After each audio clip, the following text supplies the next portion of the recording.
শয়তান তোমাদের স্পষ্ট শত্রু, প্রকাশ্য শত্রু, ওপেন শত্রু, গোপন না। আল্লাহ থেকে শয়তান ওয়াদা করে আসছে, আল্লাহ তোমার বান্দাদেরকে, বনি আদমকে জান্নাতে যাইতে দেব না। আল্লাহ কয় সমস্যা নেই, তুই তো মাখলুক, আমি খালিক, তুই তো সৃষ্টি, আমি স্রষ্টা, তোর পাওয়ার কত দূর? কয় আল্লাহ দিলা যত দূর। আল্লাহ কয় কি দিলা? কয় কিয়ামত পর্যন্ত হায়াত দিলা। আর কি দিলাম? বনি আদমের রক্ত কণিকার মধ্যে ঢোকার পাওয়ার দিলাম। আর কি দিলাম? কয় চতুর্পাশে ধোঁকা দেওয়ার পাওয়ার দিলাম। আর কি দিলাম? কয় মানুষের চোখের অন্তরালে থাকার মতো পাওয়ার দিলাম। তো এই পাওয়ার পাই 100। কয় কতদিন পর্যন্ত ধোঁকা দিবি? কয় মৌতের আগ পর্যন্ত। আল্লাহ কয় মৌতের আগে, মৌতের মৃত্যুর ঊর্ধ্বশ্বাস ওঠার আগেও যদি আমার কোন বান্দা বান্দি আমায় আল্লাহর কাছে মাপ চায়, জীবন ভর পাপ করছে, কিন্তু মৃত্যুর ঊর্ধ্বশ্বাস, আমরা গ্রামের ভাষায় কই উপরি টান, ঠিক না? এই উপরি টান ওঠার আগ পর্যন্ত, এই আগে যদি আমি আল্লাহর কাছে মাপ চাই, আমার কোন বান্দা অথবা কোন বান্দি আমি আল্লাহ মাফ করে দেব, ওয়াদা করছি। আবার আমার নবীকে বলে দিছি, কোরআনের মধ্যে আমি আল্লাহ বলে দিছি, কি বলছি? লা তাকনাতু মির রাহমাতিল্লাহ কুল ইয়া ইবাদিয়াল্লাযীনা আসরাফু আলা আনফুসিহিম লা তাকনাতু মির রাহমাতিল্লাহ ইন্নাল্লাহা ইয়াগফিরুদ যুনুবা জামিআ ইন্নাহু হুয়াল গফুরুর রহিম।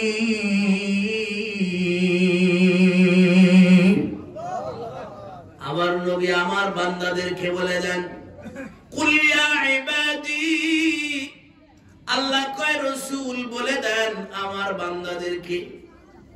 আল্লাহ কি কইছে? আমার আমার কি পরে রে কয় না, আপনজন রে কয়, আপনজন। কত আপনজন! আল্লাহ কয় আমার বান্দাদেরকে বলে দেন, লা তাকনাতু মির রাহমাতিল্লাহ, আমার বান্দা এবং আমার বান্দি যেন আমি আল্লাহর দয়া থেকে নিরাশ না হয়। এটা বোঝানোর জন্য ইমাম মুসলিম রাহমাতুল্লাহ আলাইহি, আমার বান্দা বান্দি যেন আমি আল্লাহর দয়া থেকে নিরাশ না হয়। কি কারণে? বেশি গুনাহ করার কারণে। কি কারণে? বেশি অপরাধ করার কারণে আমার বান্দা বান্দি যেন আমার উপরে নিরাশ না হয়। কেমন গুনাহ, কত গুনাহ, পরিমাণ কি, এটা বোঝানোর জন্য ইমামে মুসলিম বলেন না, ইমামে মুসলিম রাহমাতুল্লাহি আলাইহি সিহাসাত্তা 6টা সহিহ কিতাব। কয়টা? একটু মুখ দিয়ে কইলে ভালো হয় কি, কারণ জীবনে অনেক হইতে পারে এই 6 সহিহ কিতাব দেখেও নাই, আছে কি নাই, মওতের আগ পর্যন্ত দেখার সুযোগও হবে না, হইতে পারে কিনা। ওই জন্য বইলা বলে একটু সহিহ কিতাব সিহাসাত্তা মানে 6টা হাদিসের সহিহ কিতাব। তার মধ্যে কেউ বলে প্রথম, কেউ বলে দ্বিতীয়। যারা বলে প্রথম তারা বুখারী শরীফকে দ্বিতীয় বলে, দ্বিতীয় স্থানে, আর যারা বলে দ্বিতীয় তারা বুখারী শরীফকে প্রথম স্থানে বলে। এই ইমামে মুসলিম রাহমাতুল্লাহ আলাইহি তার কিতাবের মধ্যে রাসূলের একটা হাদিস আনছেন। আল্লাহর রাসূল সাল্লাল্লাহু আলাইহি ওয়াসাল্লাম বলেন, বনি ইসরাইলের মধ্যে একজন ব্যক্তি ছিল, এটা প্রসিদ্ধ কথা, তারপরেও বলি, যে লোকটা জীবনভর খুন করছে, বহু অগণিত খুন, অনেক খুন, এক এক করে 99টা খুন পর্যন্ত করেছে। এমন সময় অনুশোচনা, আমি এতগুলা খুন করলাম, আমার তো মওত হবে, আমার তো মৃত্যুবরণ করা লাগবে, উপায় হবে কি? 99টা খুন করার পর ভিতরে অনুশোচনা যখন হলো, তখন কই যায়, কার কাছে যায়, কোথায় যায়? একজন হাক্কানি আলেমের কাছে চলে গেছেন। বলতেছেন, হুজুর আমি 99টা খুন করছি, আমার কি তওবা আছে? আমার কি তওবা আছে? আমার কি ক্ষমা পাওয়ার কোন কায়দা আছে?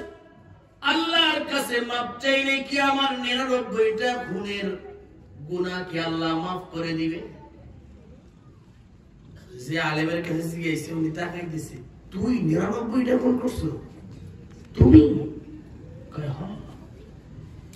এই মেয়ে সম্ভব অসম্ভব আছে না? দেখবেন দুনিয়ার মধ্যে কিছু মানুষ আছে নামাজ পড়ে না, তবে নামাজের বিপক্ষে চলে না। দেখবেন মনের দিক দিয়ে ভালো। কিছু আছে নামাজও করে, সুদও খায়, ঘুষও খায়, কুজরামিও করে, আছে কি নাই? তো এই এক মাতুব্বার এবং কুজরা টাইপের মাতুব্বার এ নামাজি হজ করে এসে কত বছর এর কাছে জিজ্ঞেস করছে, ভাই আল্লাহর শক্তি কেমন? কয় অনেক। কয় কেমন শক্তি? কয় আল্লাহর শক্তির কি সীমা আছে? কয় তাইলে আমার একটা প্রশ্ন, এই যে কি কয় সুই, এই সুই পিছন দিয়ে কি আল্লাহ পুরা দুনিয়ারে ঢুকাইয়া বাইর করতে পারে? আল্লাহ পারে না এমন কিছু নাই, কিন্তু সম্ভব অসম্ভব আছে না?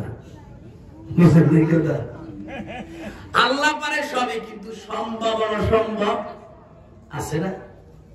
কি বুঝলেন? ইমান আছে না ইমান গেছে? ইমান আছে না গেছে?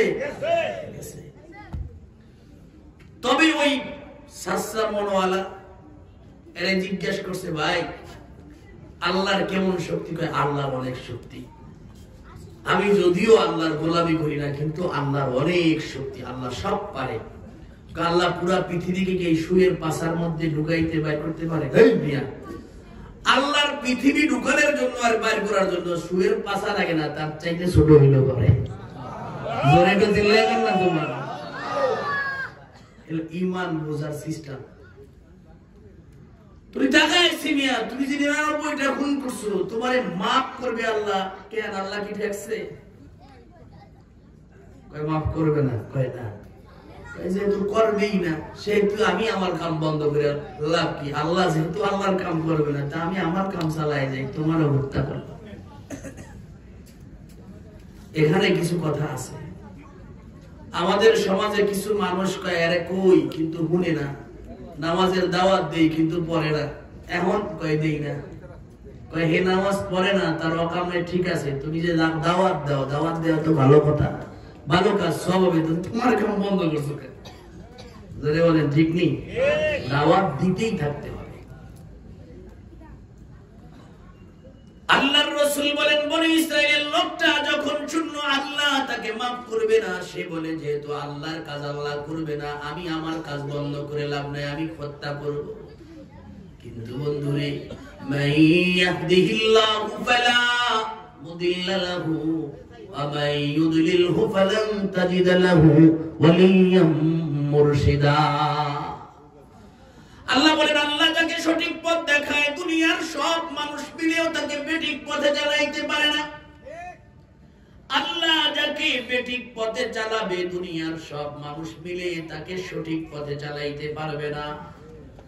আল্লাহর বান্দা যখনই এই 99টা খুনের পরে আরেকটা খুন করল, এখন 100 খুন হয়ে গেল। এখন তো 100 খুন হয়ে গেছে, এখন কেমন যেন ভিতরের যন্ত্রণা আরো বাড়া শুরু হয়ে গেছে।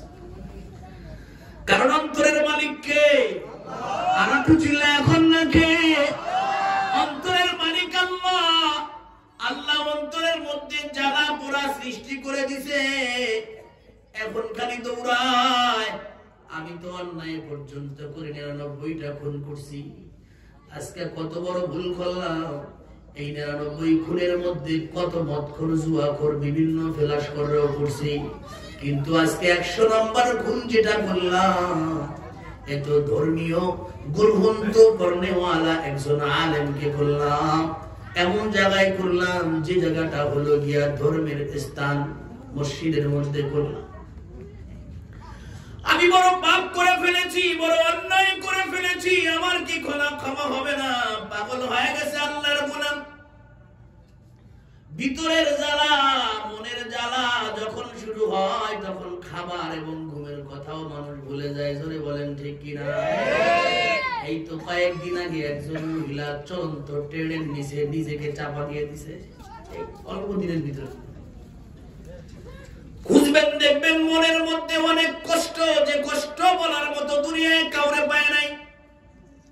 মনের কষ্ট শেয়ার করার মতো কেউ ছিল না। বুঝতে পারে নাই, নিজে কন্ট্রোল করতে পারে নাই, কিন্তু নিজেকে শেষ করে দিয়েছে। আল্লাহর গোলাম মনের জ্বালা শুরু হয়ে গেছে, কন্ট্রোল করতে পারে না। ঘুম নাই, খাওয়া নাই, শুধু একই চাওয়া, আল্লাহ কি আমারে মাফ করবে না? কই যাব, কোথায় যাব? একজন বলল, রে খুনি চলে যা, অমুক জায়গায় যা, ওখানে একজন আল্লাহর গোলাম থাকে, বড় আলেম হক্কানি মানুষ, যা তার কাছে যা, দেখ না তার পরামর্শ কি দেয়। আল্লাহর বান্দা চলে গেল, খাওয়া নাই, ঘুম নাই, পোশাকের খেয়াল নাই, পোশাক পরিচ্ছদের কোনো খেয়াল নাই। রে বন্ধু, খবরের চিন্তা যদি কারোর মধ্যে একবার ঢুকে যায়, দুনিয়ার কোন লোক তাকে দুনিয়ার কোন কাজের দিকে নিতে পারে না, ঠিক কিনা? খবরের ভয়, মৌতের ভয় যদি তার মধ্যে ঢুকে যায়, লোকটা দ্বারা আর গুনাহ সম্ভব না, কসম খোদার গুনাহ সম্ভব না। আপনারা তো অনেক কিছু জানেন না, তারপরে বোঝা যায়। আব্বার ইন্তেকালের 2 মাস আগে, বেশি না 2 মাস আগে, আমি একটা পরামর্শ করার জন্য আব্বারে বললাম, কারণ আব্বা মাঝে মাঝে সুস্থ হয়ে যায়, আবার মাঝে মাঝে অসুস্থ। আমি বললাম যে আব্বা এই ব্যাপারটা এমন হয়েছে। আব্বা আমার দিকে তাকায়া বললেন যে দেখো, কোনো ব্যাপারেই, দুনিয়ার কোনো ব্যাপারে, বাড়ির কোনো ব্যাপারে আমার কাছে বাবা কেন কই ফিকির করার সময় কোথায় আমার মধ্যে কবরের চিন্তা, মৌতের চিন্তা দমে দমে, নিঃশ্বাসে নিঃশ্বাসে বের হয়। আমার প্রতি নিঃশ্বাস বের হয়, নিঃশ্বাসের সাথে মৌতের ভয়। আমার নিঃশ্বাস বের হয়, আমি কবরের মধ্যে কেমন করে থাকবো এই ভয়। আমার মাথার মধ্যে এইটাই ঢুকছে, আমার নিঃশ্বাসে নিঃশ্বাসে সব সময় একই পেরেশানি। আমার কাছে দুনিয়ার কোনো খেয়াল কি দিও, দুনিয়ার কোনো কথা বলিও না, যেটা তোমার ভালো মনে হয় ওইটা কইরো, ভালো মনে না হইলে কইরো না। আমার কাছে কিছু তুমি বলো না। আমি আর বলতাম না। আমি তখন বুঝলাম, মৌতের ভয় যদি কারো মধ্যে ঢুকে যায়, দুনিয়ার কিছুই তার কাছে ভালো লাগে না, সব আইসা হয়ে যায়। বলে বলেন ঠিক কিনা? আল্লাহর গোলাম পাগল হয়ে গেছে, কই যাবে, কত দূর, বহুদূর, সমস্যা নাই। বহুদূর হইছে তো কি হইছে, বহুদূর চলে যাও। আল্লাহর গোলাম বড় কষ্ট করে বহুদূর আউলা কাছে, পাগল বেশে আল্লাহর ওলির কাছে, হক্কানি আলেমের কাছে গেলেন। যা বললেন, হুজুর বড় অন্যায় করেছি, জীবনে 99টা খুন করার পরে কিছুটা অনুশোচনা আমার মধ্যে জেগেছিল। তারপর একজন আলেমের কাছে গেলাম, সে বলল, না তোমার জন্য কোনো মাপ নাই। কেন জানি শয়তান ধোঁকা দিল, শয়তানের ধোঁকাকে কন্ট্রোল না করতে পেরে তাকেও হত্যা করলাম। 100টা খুন আমার পূর্ণ করলাম, কিন্তু আমার ভিতরে বড় আশা, আমার মালিক কি আমাকে মাফ করবে না? আমি তো অন্যায় করেছি, এই যে কাজ ধরেছি, আমার মালিক কি আমাকে মাফ করবে না? আমার জন্য কি মাফ আছে? আল্লাহর গোলাম হক্কানি আলেম বললেন, হে রে বাবা, তোমার জন্য আল্লাহ মাফ করবে, তোমার জন্য আল্লাহ মাফ রাখছেন, তওবা তোমার আছে। আল্লাহর গোলাম বড় খুশি হয়ে গেলেন। খুশিতে বললেন, কি করলে আল্লাহ আমাকে মাফ করবে? কি কাজ করলে আল্লাহ আমার তওবা কবুল করবে? বলেন না। দুনিয়ার সব আমি দিয়া দিব, তারপরও আল্লাহর ক্ষমা আমি চাই। হক্কানি আলেম বললেন, রে বাবা, তুমি আর চাইতেও যদি বড় গুনাহ করো, আল্লাহর মাফ তোমার জন্য আছে, কিন্তু তুমি তো দুনিয়ার মধ্যে ভালো হয়ে চলতে হবে, ভালো থাকতে হবে। কয় হ্যাঁ। অতএব ভালো থাকতে হলে ভালো মানুষের অঞ্চলে যাইতে হবে, খারাপ মানুষের অঞ্চল পরিত্যাগ করে তওবা করে ওই অঞ্চলে যাও, আল্লাহ পাক তোমারে মাফ করবে, তোমার শেষ আমলগুলা ভালো বানায়া দিবে। আল্লাহর দয়া কত, আল্লাহ পাকের দয়া। আল্লাহ বলেন লা তাকনাতু মির রাহমাতিল্লাহ, রে বান্দা আমার রহমত থেকে নিরাশ হও না। ইন্নাল্লাহা ইয়াগফিরুদ যুনুবা জামিআ, নিশ্চয় আল্লাহ বান্দার সব গুনাহগুলো maaf করেন। কেন কেন? ইন্নাহু হুয়াল গফুরুর রহিম, কারণ আল্লাহ হলো দয়াময় ক্ষমাশীল। আল্লাহ কি? একজন ক্ষমা করছে দায়িত্বে বইরা, মিটিং বসছে, দরবার হইছে, অন্যায় হইছে, অন্যায়কারী দাঁড়ায় কই আমি অন্যায় করছি। যার সাথে অন্যায় করছে সে কই maaf করব না, পাশের দেবে হ্যাঁ আমরা আইছি না, আরে maaf কর। অন্যায় করছে, আবার অন্যায় স্বীকার করছে, maaf কর। কই না না, কই না কর, কর কর, আমরা আইছি তো কর। চাপে বইরা লোকটা maaf করলো, ঠিক না? আল্লাহ কো আমি তোর চাপে বইরা maaf করি না, আমি হলো গফুরুর রহিম, দয়াময় ক্ষমাশীল। দয়া কইরা আমি আমার বান্দারে maaf করে দেই। আমি আল্লাহর দয়া হলো অসীম। আমার বান্দা যত গুনাহ করে এই গুনার সসীম এর মাপ আছে, আমি আল্লাহর দয়ার মাপ নাই। আমি আল্লাহ দয়া করে maaf করে দেই। অতএব দোস্ত, এই দিনই মাহফিলে বসলে আল্লাহ গুনাহ maaf করে দেয়, তওবা করলে কবিরা গুনাহ maaf করে দেয়। অতএব আজকের মাহফিলে আমরা তওবা করে maaf চেয়ে যাব ইনশাআল্লাহ। রাজি আছেন? আল্লাহ পাক কালামুল্লাহর শুরুতে একেবারে প্রথম সূরার দ্বিতীয় সূরা সূরাতুল ফাতিহার পরে সূরাতুল বাকারার আলোচনা করলেন। আল্লাহ কয় আলিফ লাম মিম। আলিফ লাম মিম, এখানে তিনটা হরফ। কয়টা? তিনটা। একটু জবান দিয়ে এখন আলিফ লাম মিম।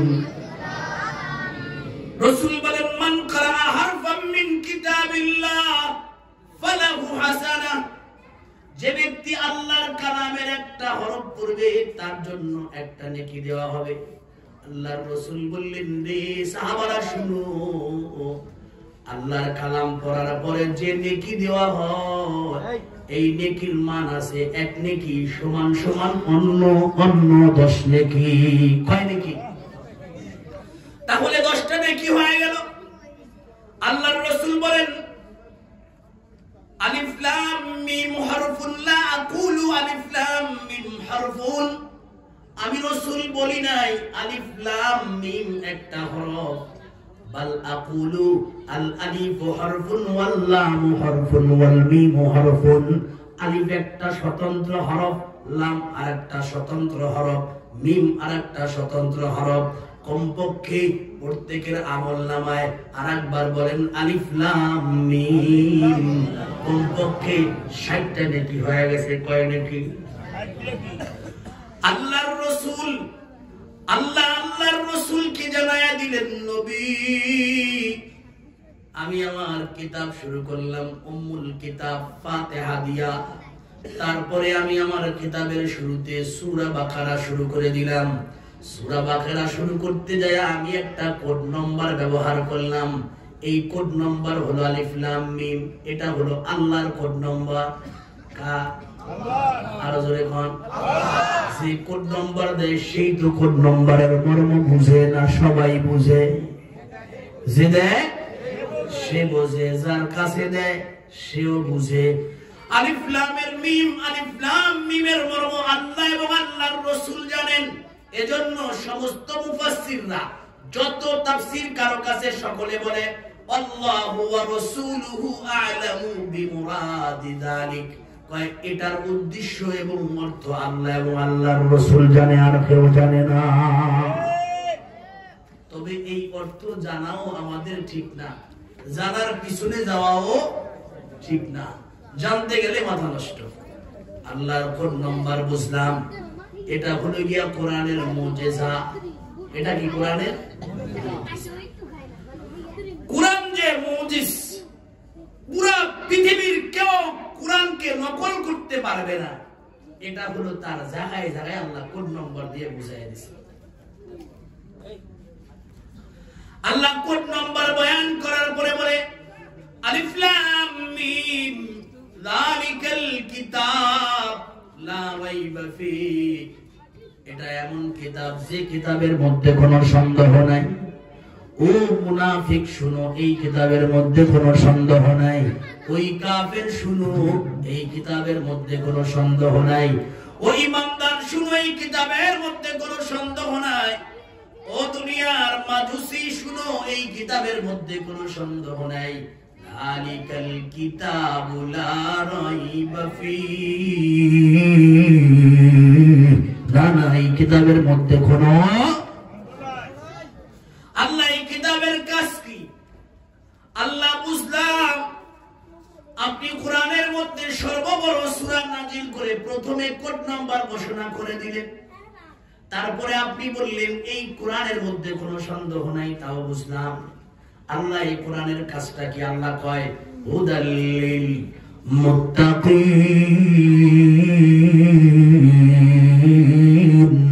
মুত্তাকিনদেরকে পথ দেখানোর জন্য। চিল্লায় কন্যা সুবহানাল্লাহ। পথ দেখায় দিবে কোথায়? আল্লাহ কয় আদম রে দুনিয়ার মধ্যে পাঠাইলাম, আদম দুনিয়ার মধ্যে আসলো, দুনিয়ার মধ্যে আমি আল্লাহ থাকার জন্য পাঠাই নাই। দুনিয়ার মধ্যে কিছু বাজার সদাই করে আবার বাড়িতে যাবে, এজন্য আল্লাহ পাক রব্বুল আলামিন বাবা আদম পয়গম্বরকে আগে বানায়া জান্নাতে কেন রাখলেন? আল্লাহ বুঝায়া দিলেন, আদম গো আপনার এই হলো মূল বাড়ি, বাড়ি ঘর চিনা ফুলাবানরে কইেন সুবহানাল্লাহ। আল্লাহ নবী মুহাম্মদুর রাসূলুল্লাহকে দুনিয়ার মধ্যে পাঠাইলেন, জান্নাতে রাখলেন না, কিন্তু দুনিয়া থেকে জান্নাতে কেন নিলেন? নেয়ার একমাত্র উদ্দেশ্য হলো নবী আমার আদি পিতা আদম, নবী মানুষের আদি পিতা আদমকে আগে জান্নাত দেখায় না, সেই জান্নাত দেখলো। এখন আপনাকে আবার জান্নাত দেখাইতেছি, আপনিও জান্নাত দেখেন। আদম পয়গম্বর জান্নাত দেখেছে, আপনিও জান্নাত দেখলেন। আদম পয়গম্বর জাহান্নাম দেখেছে, আপনিও জাহান্নাম দেখেন। কেন দেখাইলাম জানেন? আপনি আপনার উম্মতদেরকে জান্নাতের সুসংবাদ দিবে। আল্লাহ কয় হুদাল লিল মুত্তাকিন, মুত্তাকিনদেরকে কুরআন পথ দেখায়া জান্নাতে নিয়ে যাবে। চিল্লায় এখন না সুবহানাল্লাহ। জান্নাতে যাইতে কে কে চায়? আল্লাহকে একটু হাত দেখায়, আল্লাহ কবুল করেন। চিল্লায় এখন না আমিন। আল্লাহ কয় হুদাল লিল মুত্তাকিন, মুত্তাকিনদেরকে পথ দেখায়া জান্নাতে নিয়ে। এই মিয়া আপনারা সবাই নামেন, সবাই এদিকে আসেন, এই সামনে বসেন, এদিকে এদিকে এদিকে সামনে সামনে সামনে সবাই বসেন। আসেন আসেন আসেন আসেন, সামনে বসেন।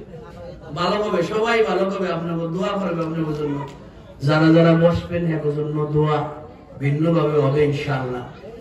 ঠিক আছে, এর জন্য ভিন্ন দোয়া হবে যারা বসবে। ঠিক আছে, কোনো কথাবার্তা না বললে আরো ভালো দোয়া হবে, কারণ এরা তো আমার ভবিষ্যৎ। কি কোন ঠিক না? আল্লাহ এখন সকলে তোমার বলি বানায় দিও, জোরে কর না আমি। আল্লাহ কয় হুদাল লিল মুত্তাকিন, মুত্তাকিনদেরকে পথ দেখাবে। এখন প্রশ্ন, আল্লাহ মুত্তাকিনদেরকে পথ দেখায়া কই নিবে? আল্লাহ কয় মুত্তাকিনদের পথ দেখায়া জান্নাতে নিবে। সুবহানাল্লাহ। কোরআন মুত্তাকিনদের জান্নাত পর্যন্ত পথ দেখায়া দিবে। এখন প্রশ্ন, আল্লাহ মুত্তাকিন কাকে কয়? আল্লাহ কয় আমি তাই কইতেছি, মুত্তাকিন হলো এই গুণীদেরকে বলে। আল্লাহ কাদেরকে বলে? আল্লাহ কয় যাদের মধ্যে 5টা গুণ আছে তারা হলো মুত্তাকি। কয় গুণে গুণী? আরো জোরে কন্যা, কয় গুণে গুণী? 5টা গুণ যাদের মধ্যে আছে তারা মুত্তাকি। চাই পুরুষ হোক সে মুত্তাকি পুরুষ, মহিলা হোক সে মুত্তাকি মহিলা। এই 5টা গুণের 5টা যার মধ্যে আছে সে মুত্তাকি, যার মধ্যে 5 গুণ নাই সে মুত্তাকি। জোরে বল না, মুত্তাকি না। এটাকে আমি হুজুরে কই না, আল্লাহ কোরআনে কয়। আল্লাহ কয় হুদাল লিল মুত্তাকিন আল্লাযীনা ইউমিনুনা বিল গায়ব। 1 নম্বর গুণ হলো যারা অদৃশ্য জগৎকে বিশ্বাস করে, না দেখে জান্নাতকে বিশ্বাস করে, জাহান্নামকে বিশ্বাস করে, কিয়ামতের দিবসকে বিশ্বাস করে, পরকালকে বিশ্বাস করে। আল্লাযীনা ইউমিনুনা বিল গায়ব, যারা পরকালের দিবসকে, যারা আল্লাহ পাক রব্বুল আলামিনকে গায়েব অবস্থায় বিশ্বাস করে। এক নম্বর গুণ, যারা আল্লাহকে না দেখে, জোরে কন্যা, আল্লাহকে না দেখে যারা বিশ্বাস করে, আল্লাহকে না দেখে বিশ্বাস করার নাম হলো মুমিন। আর দেখে দেখে বিশ্বাস করার নাম হলো সাক্ষী। সে মুমিন হইতে পারে না। সাক্ষী, সাক্ষী কি? কুড়ের মধ্যে জজ সাহেব সাক্ষী উঠে, তুমি কি দেখছো অথবা তুমি কি শুনছো, তুমি কি দেখছো? সাক্ষী তুমি দেখছো। যে দেখছে সে সাক্ষী, সে কখনো মুমিন হয় না। আল্লাহ কয় মুমিন হলো সে যে আমি আল্লাহকে না দেখে বিশ্বাস করে।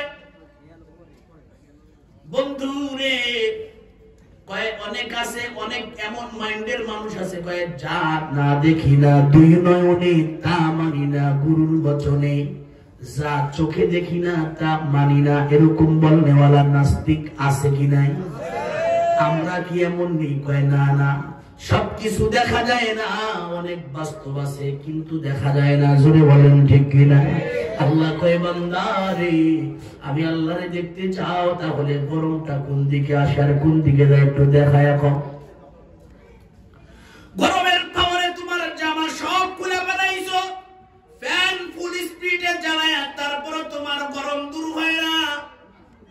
তুমি তো গরম দেখলাও না, গরমের সঙ্গে তুই একদিন কথাও বলো না, কিন্তু তারপরে তুমি গরম যেহেতু মানো, ও বান্দা গরম তো আমি আল্লাহ বানায় দিছি। জোরে বলেন ঠিক কিনা? বান্দারে, শীতের প্রতাপ প্রকটে, তার শীত প্রকট, শীত খুব শীত। তুমি তোমার সাধারণ কাপড়ে কাজ হয় না, আর একটা কাপড় পরলা, আর একটাই কাজ হয় না, আরো মোটা কাপড় পরলা। কিও ভাই এত কাপড় কেন? কয় বন্ধু রে, আজকের শীতটা কনকনে শীত, এজন্য ছোট কাপড়ে কাজ হয় না, চিকন কাপড়ে কাজ হয় না, মোটা কাপড় লাগে। আরো কত মোটা? কয় অনেক মোটা কাপড় লাগে। আল্লাহ কয় বান্দা রে, আমি আল্লাহ শীত বানাইলাম, শীতের ভয়ে, শীত থেকে বাঁচার জন্য তুই মোটা কাপড় পরস। শীতকে না দেখে তুই বিশ্বাস করস, গরমকে না দেখে বিশ্বাস করস। ও বান্দা, তোমার বড় জ্বর, তোমার শরীরে 102, তোমার শরীরে 103, তোমার শরীরে 104 পয়েন্ট জ্বর, তুমি খুব গরম হয়ে গেছো। কিন্তু বন্ধু, তুমি যে জ্বরের রোগে, তুমি কি জ্বরে 2-1 দিন দেখছো নি? আল্লাহ কয় বান্দা, জ্বর দেখো নাই কিন্তু জ্বর মানো, আমি আল্লাহ। তোমার শরীর গরম হয়ে গেছে, এজন্য জ্বর তুমি স্বীকার করো। তুমি দেখো পরিবেশটা গরম, এজন্য তুমি গরমকে স্বীকার করো। তুমি দেখো পরিবেশটা ঠান্ডা, এজন্য ঠান্ডাকে স্বীকার করো। বান্দা, তুমি কি আমার বানানো আসমান জমিনকে দেখো না? আমি আল্লাহর বানানো গাছপালা তুললতাকে চায়া চায়া দেখো না? দুনিয়ার মধ্যে ছোট্ট একটা ঘর, বিল্ডিং কে তুমি রং করবা, তোমার 1 লক্ষ, 2 লক্ষ, 1.5 লক্ষ টাকা খরচ হয়ে যায়। এজন্য তুমি এতটুকু একটু রং করছো, এত টাকা খরচ হয়ে যায়। বান্দা টাকা দেয়, আমি আল্লাহ পাক রব্বুল আলামিন জমিন বানায় রাখছি, কিছু জায়গায় সবুজ রং দিয়ে দিছি, সুবহানাল্লাহ, কিছু জায়গায় হলুদ রং দিয়ে দিছি। এই তো কয়েকদিন পরেই দেখবা কত রং, সবুজের মধ্যে আল্লাহ হলুদ বের করে দিয়েছে, হলুদ রঙে পুরা মাঠটা সাইলাব হয়ে যাবে। আল্লাহ কয় তাকায়া দেখ দেখ, আমি আল্লাহ যদি নাই থাকতাম তাহলে কনা কে রং করলো এই জমিনের মধ্যে? আমি আল্লাহ যদি নাই থাকতাম তাহলে বন্যা আসমান কে বানাইতো? আমি আল্লাহ যদি না থাকতাম তাহলে বন্যা, বর্ষার সময় নদী কানায় কানায় ভরপুর হয়ে যায়, শীত আসতে আসতে আবার ওই পানিগুলা কই চলে যায়? নদীর তলা পর্যন্ত চলে যায়। অনেক নদীতে অনেক জায়গায় তলা পর্যন্ত দেখা যায়। কিন্তু বর্ষার মৌসুম যখন হয়, তখন ওই নদীটা পুরা কানায় কানায় ভরে যায়। বন্যা কে পানি দেয় আর কে পানি নেয়? অতএব আল্লাহ বলেন, আল্লাযীনা ইউমিনুনা যারা আমি আল্লাহকে না দেখে বিশ্বাস করো, আমি আল্লাহকে না দেখে বিশ্বাস করার এটা হলো ইমানদার। আর দেখে বিশ্বাস করলে আমি আল্লাহ ওটা পছন্দ করি না। না দেখে বিশ্বাস করছে মুসা পয়গম্বর, আমি তারে নবী বানায়া দিছি। ফিরাউন আমাকে দেখার পরে আমার উপরে ঈমান আনছে, আমি তারে বেঈমান অবস্থায় মারছি। জোরে বলেন ঠিক কিনা?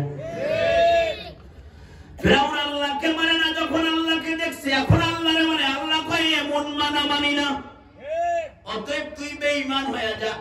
আল্লাহ কয় মুত্তাকি যদি হইতে চাও, ইমানদার নরনারী যদি মুত্তাকি হইতে চাও, এক নম্বর গুণই হলো আল্লাহকে না দেখে বিশ্বাস করো। ডিমগুলি সময় একই রকম, পার্থক্য নাই মুটি।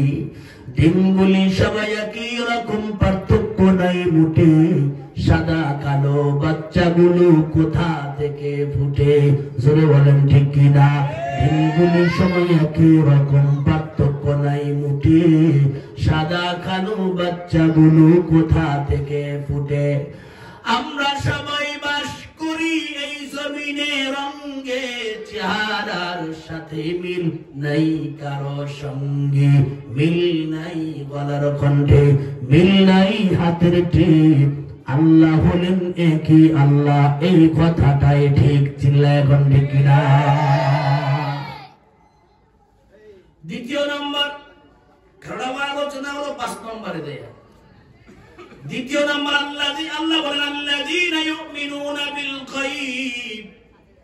দ্বিতীয় নম্বর ওয়া ইউকিমুনাস সালাতা, যারা নামাজ কায়েম করে।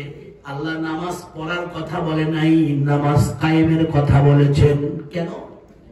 আল্লাহ কয় বান্দা নামাজ না নামাজ কায়েম করবা, পড়বা না, পড়লে হবে না, নামাজ কায়েম করতে হবে। নামাজ কায়েম মানে হলো নামাজ প্রতিষ্ঠা করো। নামাজ তোমার মধ্যে প্রতিষ্ঠা করে দাও, যেন তুমি নামাজ ছাড়া না চলতে পারো। আজ তোমার সংসারে প্রতিষ্ঠা করে দাও, সংসারের নারী পুরুষ সবাই যেন নামাজ না পড়া যেন চলতেই না পারে। নামাজ তোমার সংসারের মধ্যে প্রতিষ্ঠা করে দাও, নামাজ তোমার সমাজের মধ্যে প্রতিষ্ঠা করে দাও, নামাজ তোমার দেশের মধ্যে প্রতিষ্ঠা করে দাও। নামাজ এমন যেন হয় কোন বালেক পুরুষ যেন নামাজ না পড়ে থাকে না, কোন বালেক নারী যেন নামাজ না পড়ে থাকে না। সমাজের মধ্যে নামাজ প্রতিষ্ঠা করে দাও। এটা এমন প্রতিষ্ঠা করবা যেন এটা না কমে, সবাই যেন নামাজ পড়ে। বন্ধু রে, অনেক ভাইদেরকে দেখা যায় দাওয়াত দিছে বাপেরে, ছেলেরে হাত ধরে নিয়ে দাওয়াত খাওয়ায়। লাভ কি? দাওয়াতে ভালো খাওয়ায়, ঠিক কিনা? দোস্ত, তাকে দাওয়াতে ভালো খাওয়ানোর জন্য আপনার মন চায়, কারণ আপনার কলিজার টুকরা সন্তান আপনি ভালো খাবেন, তারে রাইখা কেমনে খাবেন, এজন্য তারে নিয়ে খাওয়ান। কিন্তু ও আল্লাহর গোলাম, আপনি দুনিয়ায় তারে ভালো রাখতে এত ফিকির, কিন্তু তাকে কি কবরে রাখতে, কবরে ভালো রাখতে একটু ফিকির করেন না। আপনি যেরকম মসজিদে যান, সন্তানরে নিয়েও মসজিদে চলে যান। ব্যাপারে আমরা একেবারে অলস। জোরে বলেন ঠিক নেই? খেয়াল নাই, খেয়াল ছাড়া চলি। আল্লাহ আমাদের খেয়াল দেখার তৌফিক দান করুন। জোরে কর না আমি। দ্বিতীয় নম্বর নামাজ।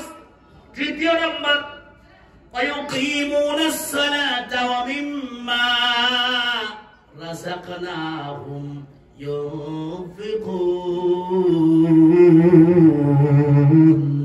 এটা হলো নামাজ শরীরের ইবাদত। নামাজ কিসের ইবাদত?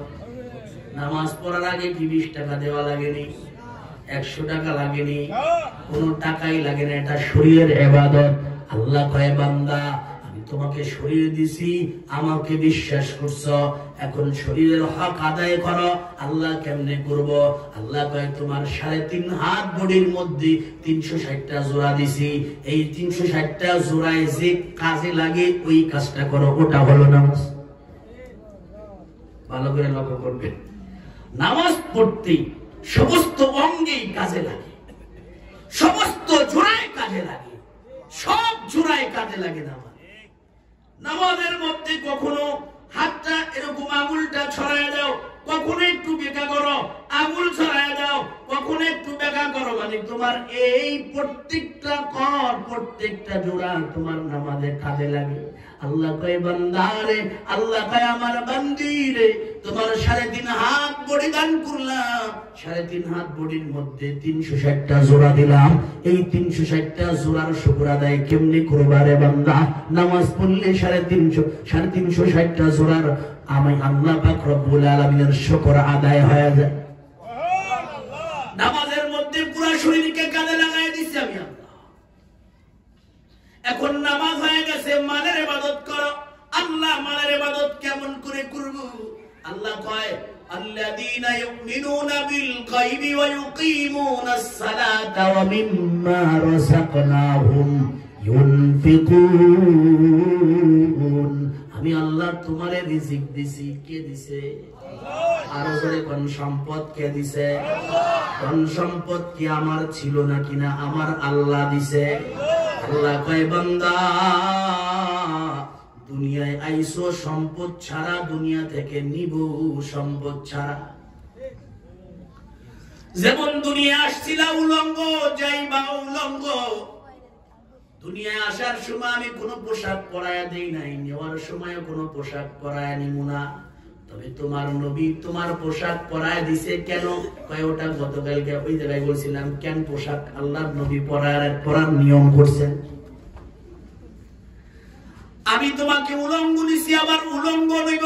তোমাকে সম্পদ ছাড়া দুনিয়ায় পাঠাইছি, সম্পদ ছাড়া আবার দুনিয়া থেকে নিব। কিন্তু বান্দারে মাঝখানে আমি আল্লাহর কুদরতি পকেট থেকে কোটি টাকার নোটটা ধরে দিলাম। কখনো আমি আল্লাহ পাকের কুদরতি পকেট থেকে লক্ষ টাকার নোটটা ধরে দিলাম। কখনো আমি আল্লাহ পাকের কুদরতি পকেট থেকে 1000 টাকার নোটটা দিলাম। নোটটা দিয়ে আমি আল্লাহ আমার কুদরতি হাত পাতলাম, দি আমার বান্দার মনটা কেমন হয়েছে। বুঝলেন এই কথা? আল্লাহ কয় আল্লাযীনা ইউমিনুনা বিল গায়বি ওয়া ইউকিমুনাস সালাতা ওয়া মিম্মা রাযাকনাহুম ইউনফিকুন। আমি আল্লাহর দেওয়া রিজিক থেকে আমি আল্লাহর রাস্তায় দান কর। সম্পদ টাকা কে দিছে? সম্পদ জায়গা জমি কে দিছে? সম্পদ ফসল কে দিছে? আল্লাহ দিছে না? আল্লাহ কয় দিয়া আমি আবার আল্লাহ চাই বিভিন্ন জোরের মাধ্যমে। বাড়িতে এতিম পাঠায়া দিয়া চাই, বাড়িতে বিধবা পাঠায়া দিয়া চাই, বাড়িতে অসহায় মানুষ পাঠায়া আমি আল্লাহ চাই। মাফহুম? এটা উদ্দেশ্য বোঝার জন্য হাদিস কই? হাদিসে কুদসি আছে রাসূলের। আল্লাহ বলেছেন, হাদিস রাসূল বলেছে, রাসূলের মাধ্যমে আল্লাহ বলেছেন। এটাকে হাদিসে কুদসি বলে। এটা আপনারা অনেকে জানেন, অনেক শিক্ষিত এখানে অনেক শিক্ষিত হয়ে আছে। আপনারা জানেন এই কবিতা আকারে একটা কবিতা আছে। কিয়ামতের দিন আল্লাহ বলবে, আমি জগতের স্বামী, তোমার বাড়িতে গেছিলাম কিন্তু পানি চাইছিলাম, পানি তুমি আমারে দাও নাই। ঠিক নেই?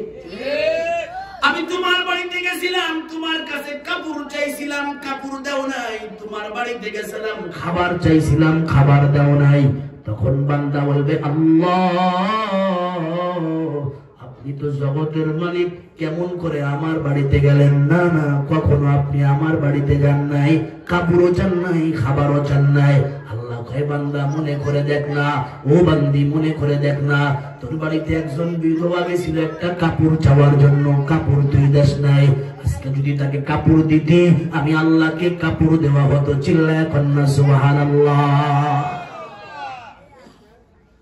চতুর্থ নাম্বার, الذين يؤمنون بما أنزل إليك وما أنزل من قبلك।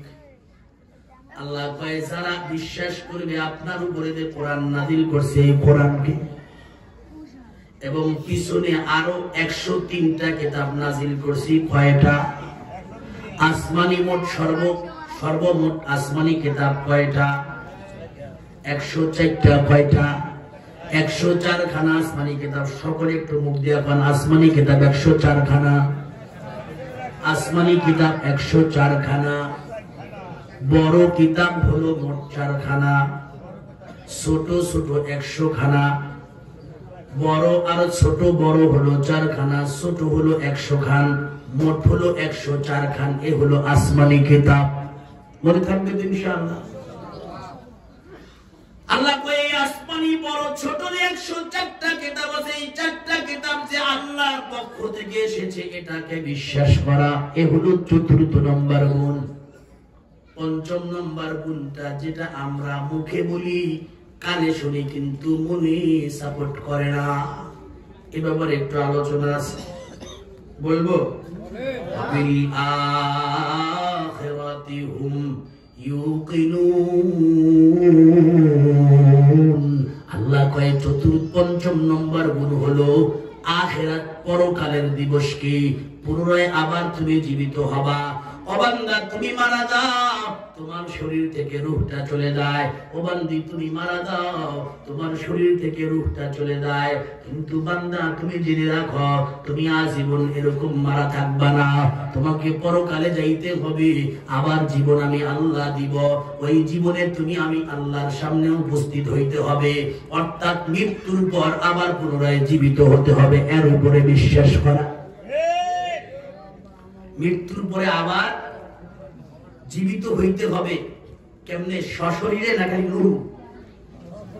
সশরীরে জীবিত হইতে হবে, রূহ না শুধু। রূহও জীবিত হবে না, শরীরও জীবিত হবে না, রূহ শরীর সব জীবিত হয়ে যাবে, আল্লাহর সামনে দাঁড়াইতে হবে। এটা বিশ্বাস করতে হবে। অতএব আমি দুনিয়ায় যাই করি না করি, মাওলার সামনে আমার সশরীরে দাঁড়ানো লাগবে কিনা? জোরে বলেন লাগবে কিনা? লাগবে, লাগবে কিনা? এটা বোঝানোর জন্য অনেক সময় মনে হয় কাফেররা রাসূলের কাছে প্রায় সময় কইত, ইয়া মুহাম্মদ, কি বলো? এই তো অমুক কবর। কয় হ্যাঁ, আমাদের আত্মীয়র কবর। কয় হ্যাঁ, তুমি চিনো তার কবর? হ্যাঁ চিনি। এই দেখো, এই কবর থেকে তার শরীরের সব গোশত পচে গেছে, মাটি হয়ে গেছে, হাড্ডি এমন নরম হয়ে গেছে।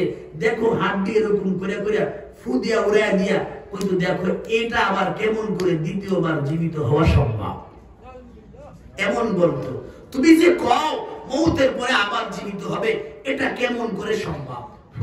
এ তো আবার নতুন করে জীবিত কেমনে হবে? প্রায় প্রশ্ন করতো। আমরা করি না ঠিক, কিন্তু ভিতরে সংশয় হয়। জোরে বলেন ঠিক কিনা? ভিতরে মাঝে মাঝে কয় কেমন করে সম্ভব?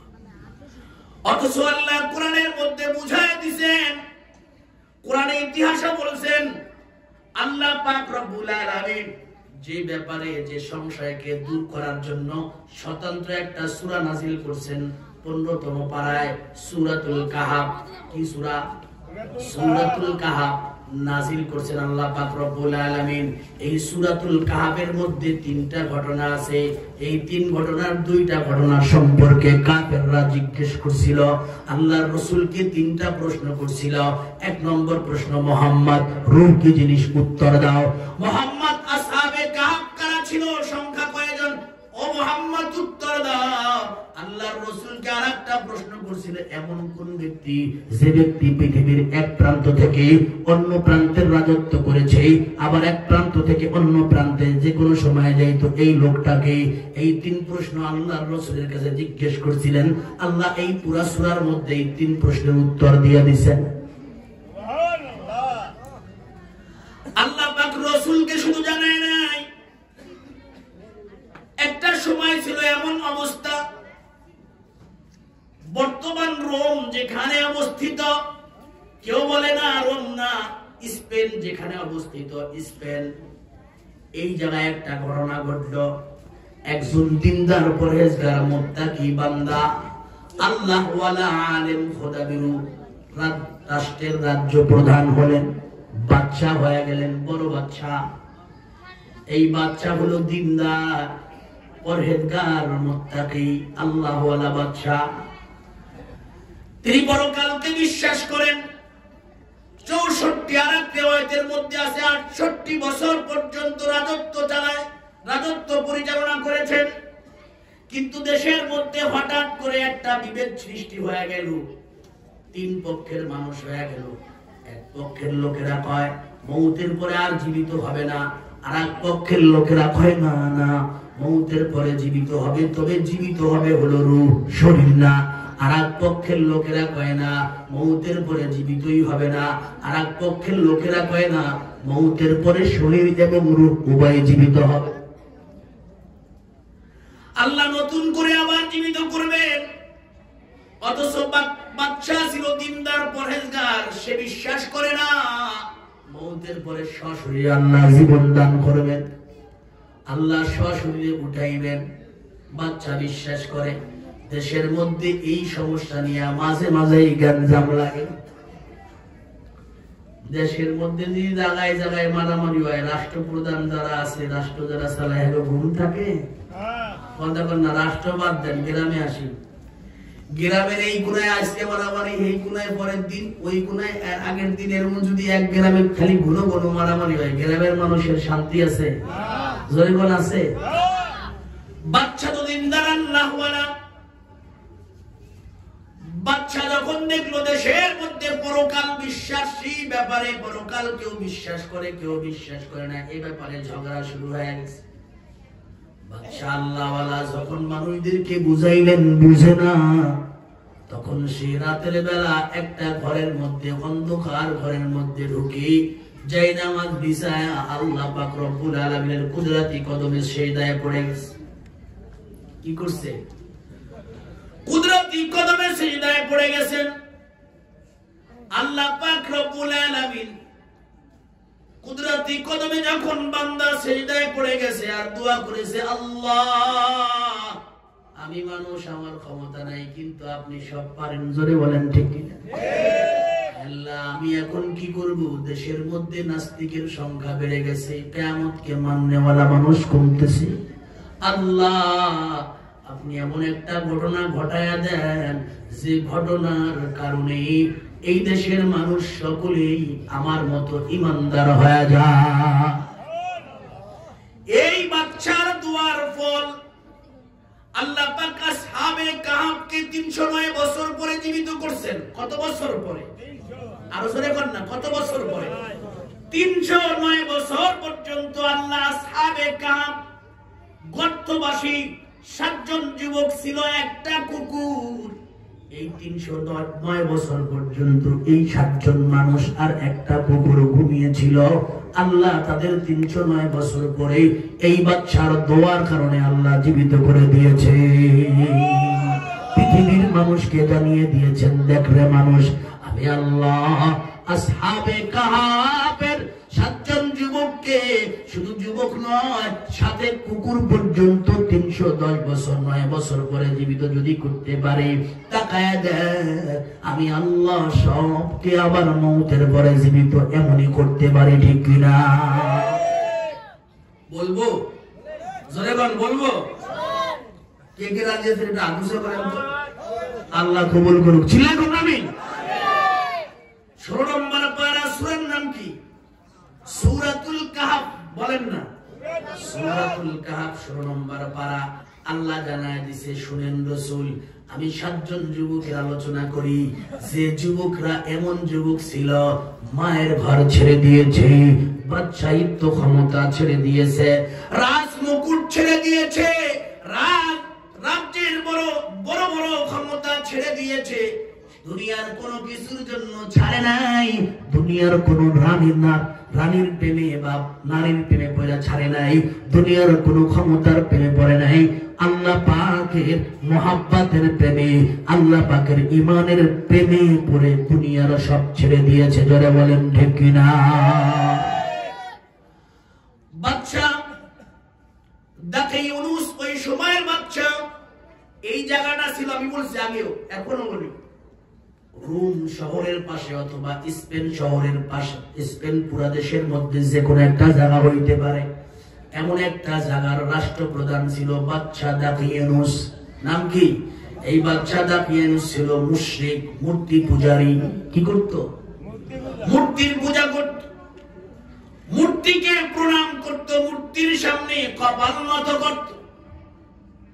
সূরা নাহলের মধ্যে আল্লাহ পাক রব্বুল আলামিন আজকে তাফসীরে যারা লাইন পড়াইছে এই সময় সূরা নাহলের মধ্যে একটা উদাহরণ দিয়েছে আল্লাহ, যারা মূর্তি পূজা করে তাও আল্লাহ কয় ওই লোকটা যে লোক জন্মই হইছে বিকলাঙ্গ, জন্ম হইছে হলো গিয়া এমন যা কিছুই বুঝে না, আছে না কিছু নির্বোধ, এক চেহারা কি করে একই চেহারা, পৃথিবীতে যেখানেই জন্ম এমন বাচ্চাগুলো একই চেহারা হয়, নাকটা একটু মোটা, মাথাটা একটু কেমন জানে মোটা মোটা, এদেরকে কি বলে? হ্যাঁ, না না না, প্রতিবন্ধিত, কিন্তু এরা একটু ভিন্ন প্রতিবন্ধী, মানে কিছুই বুঝে না, না কইতে পারে না বুঝাইতে পারে, কিছুই বুঝে না, এরা এরকম পদে। এমন কিছু আছে না? আল্লাহ কয় এমন একটা মানুষ আর আরেকটা এমন মানুষ যে তাওহীদ মানে, আল্লাহকে মানে, আবার আল্লাহর দিকে দাওয়াত দেয়, এরা দুইজন কি সমান? তাই এরা দুইজন যেহেতু সমান না, মুশরিক আর ঈমানদার কখনো সমান হইতে পারে না। কারণ মুশরিক হলো এমন যে এমন মূর্তির পূজা করে যে মূর্তি নিজেও বুঝে না, সেও ডাকতেও পারে না, আর মুসলমান তো এক আল্লাহর গোলামি করে।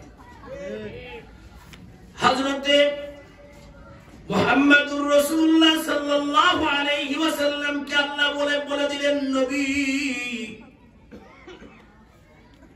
বাদশার ফ্যামিলির মধ্যে কিছু যুবক হলো, যে যুবকটা বাদশার এই কাজকর্ম পছন্দ করত না, বাদশা মূর্তি পূজা করে মুশরিক, কিন্তু তার ফ্যামিলির বা তার আপনজনের মধ্যে কিছু লোক, কিছু যুবক তারা এটা পছন্দ করত না, তাদের কাছে এটা ভালো লাগতো না, তাদের কাছে একটা বড় খারাপ লাগতো।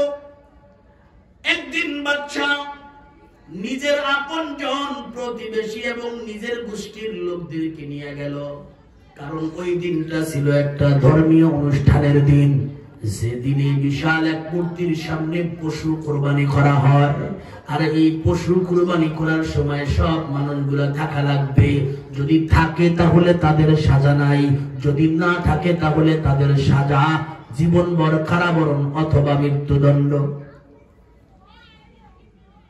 অতএব সকলের যাওয়া লাগলো।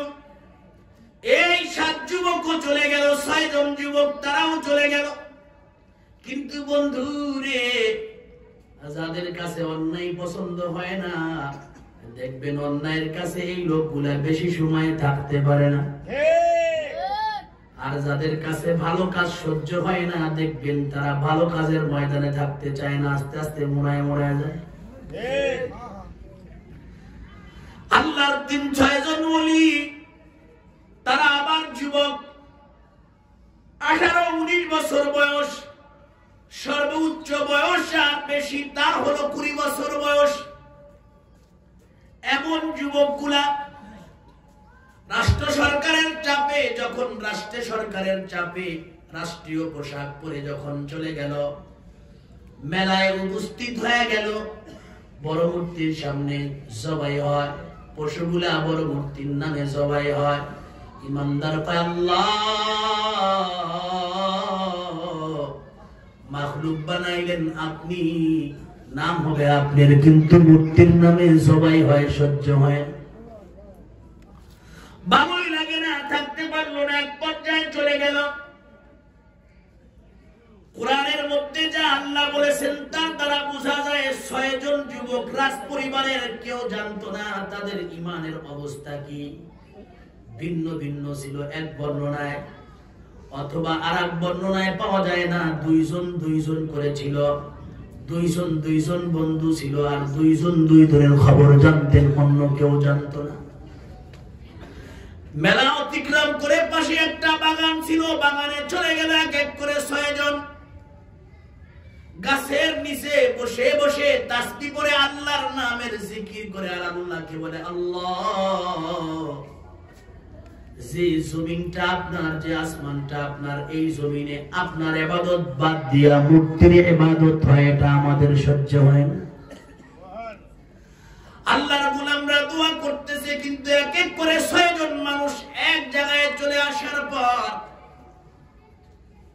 প্রত্যেকের অন্তরের ভিতরে চিন্তা, ব্যাপার কি, আমি এখানে আসার পরে কি বাদশার সংবাদ হয়েছে, এজন্য আমার পিছনে গোয়েন্দা লাগায় দিয়েছেন।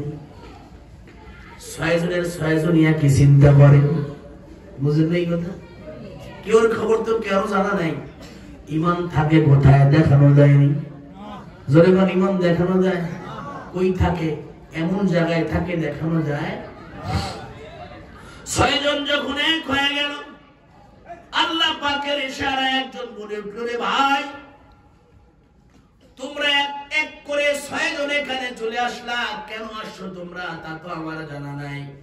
তবে আমার কাছে ওই মূর্তির সামনে কুরবানি করা, মূর্তিকে সিজদা করা আমার পছন্দ হয় না, আমার ভালো লাগে না, এজন্য আমি এখানে চলে এসেছি।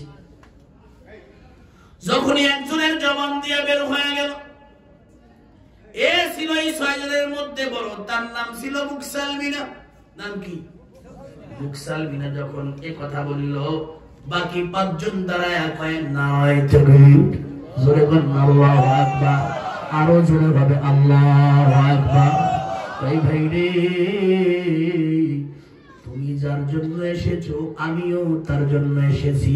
এই কথা বলছে একজন একজন করে ঠিক, কিন্তু 5 জনের কথা একরকম হয়ে গেছে, একসাথেই হয়ে গেছে। কারণ একসাথে করনেওয়ালা জাত কি? আর একটু চিল্লা হবে কে? আল্লাহ একসাথে বানায় দিবেন। বাকি 5 জন কয় না, আমরা এর জন্য এসেছি।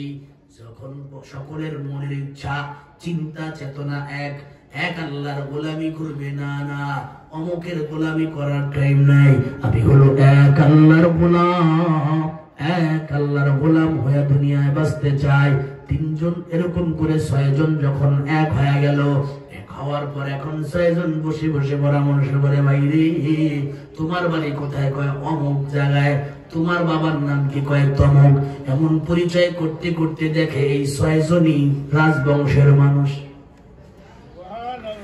আমরা এই 6 জন পাশাপাশি থাকার পরও 6 জনের পরিচয় ছিল না, এখন 6 জনের পরিচয় হয়ে গেল। রে ভাই, আমরা একটা জামাত হয়ে গেছি, আমার মাওলার রহমত জামাতের উপরে আছে। কওনা জীবন দিবা কিন্তু ঈমান দিব না, রাজি আছি? কয় হ্যাঁ রাজি আছি। মুকসালমিনা যখন বলল, ভাই জীবন দিবা কিন্তু ঈমান দিবা না, কে কে রাজি আছি? কয় আমরা রাজি আছি। এই জীবন দিয়া ঈমান দিব না, জীবন দিব। আমার মাওলার কাছে ঈমান নিয়া জুমা দিলে আমার মাওলা প্রকৃত জীবন, জান্নাতের জীবন দান করবে। দুনিয়ার জীবন তো জীবনই না, জান্নাতের জীবনের কাছে জোরে বলেন ঠিক কি? 6 জন রাজি হয়ে গেছে। এখন 6 জনের কাজ কাম ভিন্ন, এরা অত কোন ওদিকে যায় না, কোন মূর্তির পূজার দরবারে যায় না, পূজা করে না। রে মুসলমান, বাবা মূর্তির পূজা করে, মা মূর্তির পূজা করে, বাবাও মূর্তির পূজা করে, মাও মূর্তির পূজা করে, ভাই বন্ধুর মূর্তির পূজা করে, কিন্তু তার ভিতর থেকে আল্লাহকে মাননেওয়ালা ইমানদার 6 জন যুবক বের হয়ে গেছে, ঠিক না? এখন তারা আর এই মাটির মূর্তি বা পাথরের মূর্তির ইবাদত করে না, এক আল্লাহর ইবাদত করে, এক আল্লাহকে মানে। তাজা ইমানদার, ভিন্ন মজা এখন সৃষ্টি হয়ে গেছে, মজা পাইতেছে তাজা ইমানদার। ইমানের মজা আছে, আমলেরও মজা আছে, জোরে বলেন ঠিক নেই? যে আমল করে নাই এর কাছে জিগাইলে বুঝান যাবে না, কারণ যে মিষ্টি খায় নাই এর কত খাতা কলমে বুঝাবেন মিষ্টি মিষ্টি লাগে, খাতা কলমে মিষ্টি মিষ্টি লাগে বুঝাইলে হবে? খাওয়ায় দিতে হবে, একবার জিহ্বার উপরে দিতে হবে, এলে বুঝবে। আমলের মজা আছে, ইলমের মজা আছে, কুরআন তিলাওয়াতের মজা আছে, হাদিস পড়ার মধ্যে মজা আছে। ইমানি পাওয়ার নিয়ে যখন আল্লাহর গোলাম 6 জন যুবক চলে, তারাও মজার মধ্যে আছে, এজন্য তারা মূর্তির দরবারে যায় না। কিন্তু বন্ধু রে, সমাজের মধ্যে ভালো হয়ে থাকতে চাইলে কি হবে? কিছু লোক আছে, কিছু লোক আছে সমাজের মধ্যে দেখবেন এরা মানুষের ভালো থাকতে দেয় না। এই 6 জন যুবকের ব্যাপারে বাদশার কাছে জানাই দিল। বাদশা, কি ব্যাপার? আপনার বংশের 6টা যুবক বর্তমান দেখি একসাথে ঘুরে এবং ভাব বেশি ভালো না, কেন? ওরা মন্দিরে তেমন যায় না, আমরা যে পূজা করি ওরা আর একদিকে যায়, কি জানি কয়, ভাব ভালো না, এরা পছন্দ করে না ভাব। অতএব এদেরকে যদি এখনই ঠিক না করেন তাহলে কিন্তু সামনে আপনার চলতে কষ্ট হবে। বাদশার মাথা ভারী হয়ে গেছে, বাদশা ডাক দিছে। ডাক দেওয়ার পরে এখন বলছে, রে আমার বংশের লোকেরা, রাজ পরিবারের মানুষ, রাজ পরিবারের পোশাক তোমাদের শরীরের মধ্যে, তোমাদের গায়ের মধ্যে রাজ অলংকার পরা, তোমরা যদি আমাদের বিপক্ষে, আমার বিপক্ষে চলো তাহলে তো দুনিয়ায় চলে মজা পাবো না, আমার ক্ষমতা দিনের দিন কমবে, বাড়বে না। কি করতে চাও তোমরা কও না? তোমাদের জন্য অপশন দুইটা। এক নম্বর অপশন, তোমাদের হত্যা হতে হবে, অথবা চিরতরের জন্য তওবা করে আমার কাছে আসতে হবে, আমার কাছে থাকবা। এই কথা বলার আগে পুরা শরীর থেকে কাপড় খসায়া ফেলাইছে।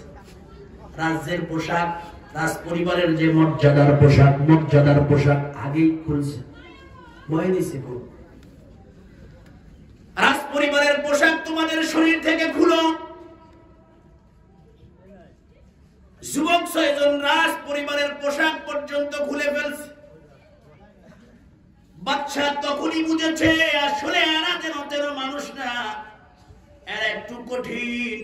এজন্য বাদশা জল্লাদ পর্যন্ত ডাক দিছে, জল্লাদ চলে আসো, এদেরকে এখনই মৃত্যুদণ্ড দেওয়া হবে। কিন্তু এই 6 জন যুবক 6 জনের দিকে তাকায়, কেউ কারো দিকে তাকায়, একজন আর একজনের দিকে তাকায়। এদের চোখ মুখের মধ্যে কোনো চিন্তার ছাপ নাই, ভয়ের কোনো চিহ্ন নাই, ভিতরে কেমন যেন একটা ভিতর থেকে আনন্দ প্রকাশ পায়। বাদশা যখন ভয় পুরোপুরি দিল, ভয় দেওয়ার পরে এখন বলতেছে এদেরকে আবার জামা পরায় দাও, তোমাদেরকে আজকের জন্য মাফ করে দিলাম, যাও আজকের জন্য মাফ করে দিলাম, আগামীকাল সকালবেলা আসবা, সকালবেলা আসার পর আমার কাছে আইসা তওবা কইরা আবার আমাদের ধর্মে ঢুকবা, এই শর্তে তোমাদেরকে মাফ করে দিলাম, চলে যাও। 6 জন যুবক এই শর্ত শুনিয়া বের হয়ে গেল।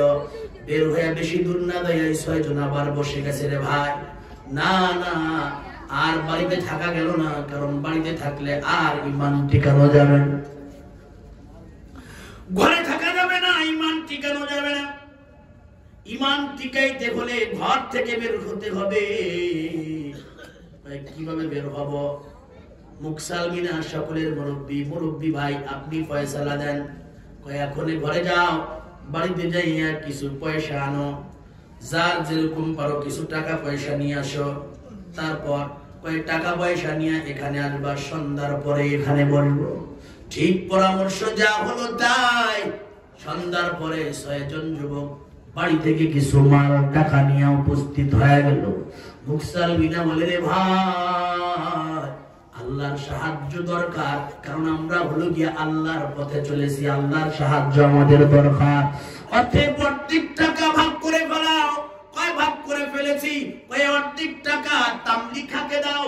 এই জামাতের মধ্যে একজন চতুর বুদ্ধিমান লোক ছিল, তার নাম হলো তামলিখা। দেখতে বড় চমৎকার, অনেক সুন্দর বুদ্ধি যার, খুব মেধাবী, বিদ্যা সম্পন্ন ব্যক্তি। কয়ের কাছে অর্ধেক টাকা দিয়ে দাও, এই আল্লাহর রাস্তায় গরিব অসহায়কে এই পয়সাগুলা দান করে দিক। আমরা আল্লাহর রাস্তায় বের হচ্ছি, আল্লাহর রাস্তায় দান করে বের হই, আল্লাহর রহম করম পাবো। মুকসালমিনার ফয়সালা সকলে গ্রহণ করলেন, সকলে সুন্দরভাবে মেনে নিলেন। মুকসালমিনার ফয়সালা, ভাই সুন্দর বুদ্ধি দিছ, আল্লাহর রাস্তায় কিছু টাকা দান করে দিয়ে গভীর রাত মানুষ ঘুমায় গেছে, যার যার ঘরে এসে সে ঘুমা। আল্লাহর গোলামরা গভীর রাত যখন হইছে, অন্ধকারাচ্ছন্ন হয়ে গেছে, কোন মানুষ আর রোডে গাড়ে নাই, দোকানে বাজারে দোকান পাটেও নাই। এমন সময় গভীর রজনীর দেশ ত্যাগ করতেছে, রওনা করছে আস্তে আস্তে, পাও টিপে টিপে রওনা। কিছু দূর যাওয়ার পর একজন যুবক, তার সামনে দেখা যুবক বলে, কে? মুকসালমিনার সামনে সে বলে, ভাই আমি। ভাই রে, আমি তোমাদের অপেক্ষায় কয়েকদিন পর্যন্ত এখানে দাঁড়ায় আছি। কয় সংবাদ পাইলা কেমনে? আমরা এখান দিয়ে আসবো, তুমি কে? কয় আমি তোমার মতনই একজন। সুবহানাল্লাহ, আর একটু জোরে বলবেন। পেয়েছি তোমরা যে রবের গোলাম ওই রবের আমিও গোলাম। তোমরা যে রবের উদ্দেশ্যে ঘর ছাড়ছো বাড়িও ছাড়ছো আমিও ওই রবের উদ্দেশ্যে ঘর বাড়ি ছাড়িয়া পুরো রেডি হয়ে গেছি তোমাদের সাথে যাব। আল্লাহ তাই বলেন, আল্লাহ পাক রব্বুল আলামিন বলেন আসহাবে কাহফের সংখ্যার ব্যাপারে তিনটা মত আছে, তিনটা মত। তার মধ্যে কেউ বলে 5 জন 4 জন ছিল হলো গিয়া লোক আর একজন হলো কুকুর। কেউ বলে না না না 6 জন ছিল মানুষ, একজন ছিল কুকুর। কেউ বলে না 7 জন ছিল মানুষ, একজন ছিল কুকুর। এই মতটাই আল্লাহ প্রাধান্য দিয়েছে, আল্লাহ পছন্দ করছেন। 6 জন যুবক রওনা করলো, রাখাল বলে আমাকে নিয়ে যাইতে হবে, কারণ তোমরাও যার গোলাম আমিও তার গোলাম। এই শিরকের রাষ্ট্রের মধ্যে আমি আর থাকতে চাই না। 6 জন যুবক যখন দেখলো এক পথের পথিক হয়ে গেল, অতএব চলো তুমি রওনা দাও। এখন যুবক 7 জন হয়ে গেছে। 7 জন যুবক কিছুক্ষণ হাঁটার পর তাকায় দেখে পিছনে একটা কুকুরও হাঁটে। কি রাখাল কুকুরটা তো দেখলাম না, এই কুকুর কোত্থেকে আসলো? রাখাল বলে ভাই রে কুকুর তো আমার, এই কুকুরটা আমি লালন পালন করতাম দীর্ঘদিন পর্যন্ত, কুকুরটা আমার সাথেই চলতো, আমার সাথেই থাকতো। আমি আজকে সন্ধ্যার পর থেকে পর্যন্ত বুঝাইছি রে কুকুর তুই এই বাড়ির মালিকের কাছেই থাক, এখানে ভালো মন্দ দা পাস্তাই খা, এখানেই বসবাস কর, আমাকে ছুটি দে, আমি আমার আল্লাহর গোলাম মাওলা পাকের প্রেম নিয়ে আমি দেশ ছাড়তে চাই। কিন্তু কুকুরকে যত বুঝাই বুঝে না, কুকুরকে বারবার বলি বুঝে না। এই কুকুরকে আমি আমার থেকে যতবার দূরে সরাইতে চাই কুকুর দূরে সরে না। তো আমি কুকুরকে বুঝাইছি বুঝে না, দূরেও সরাইতে চাই সরে না। এখন বাকি 6 জন বলতেছে রে ভাই গভীর রাতে আমরা রওনা করছি, কুকুরের একটা ধর্ম আছে, এই কুকুর যদি নতুন কোন এলাকায় যায় নতুন কোন কুত্তা দেখে কেউ একবার দেবে, অথবা নতুন এলাকার কুকুর যদি ভিন্ন এলাকার কুকুর দেখে তাহলে দাবুর দেবে। কুকুরের কাজ ঠিক না? না অতএব সামনে আমরা যাইতেছি, কত দূর যাব জানি না, কোন কুকুর যদি দেখে তাহলে ঘেউ করলে কিন্তু আমরা ধরা খাই গেছি।